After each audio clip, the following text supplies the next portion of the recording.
It's the ultimate fighting sport, mixed martial arts. In just over a decade, this hybrid fighting form has evolved from an underground blood sport into a worldwide phenomenon. With just under 24,000 professionals in 2,500 leagues around the world, MMA has surpassed boxing and pro wrestling in popularity. Since most MMA fights start on their feet, but end on the ground, the double leg takedown is the perfect move to jumpstart your training. The fighter shoots off his lead leg, making contact with his opponent's midsection and wrapping his arms around his upper thighs. The fighter then uses the upward thrust of the hips to lift his opponent into the air. The key to the double is to hit your opponent below his ribcage, which knocks him off his center of gravity. Wrapping your arms around his legs prevents him from regaining it. In order to stay on his feet, a fighter uses a technique called the sprawl.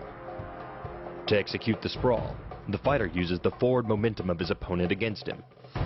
Then he leans in, locks his hips, and slides his feet backwards. At the same time, he pushes down on his opponent's back and shoulders with his forearms, keeping his legs out of his opponent's reach. Coupled with the downward thrust of your forearms, he's now supporting your entire upper body with the back of his neck and head, which leaves him face down on the mat, vulnerable to any number of attacks. For fighters comfortable with kicking, the spinning back leg kick is a key MMA move. When executing the spinning back kick, the fighter steps across his body and pivots 180 degrees on his lead leg. At the same time, he throws his head over his opposite shoulder.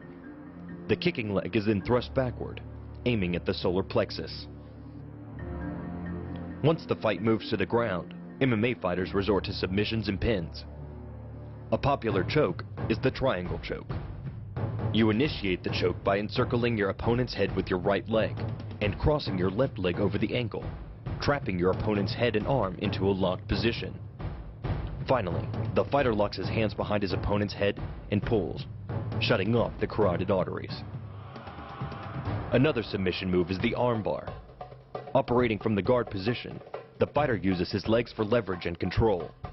But instead of using the leg lock as a fulcrum for choking out the opponent, his inside arm is leveraged against your upper leg or hip. Grabbing the trapped arm, you then flip your leg over your opponent's face and hyperextend the arm. It's just a matter of seconds before your opponent will tap out. The double leg takedown, the sprawl, the spinning back kick, the triangle choke, and the armbar. These are but a few of the essential moves of an MMA human weapon.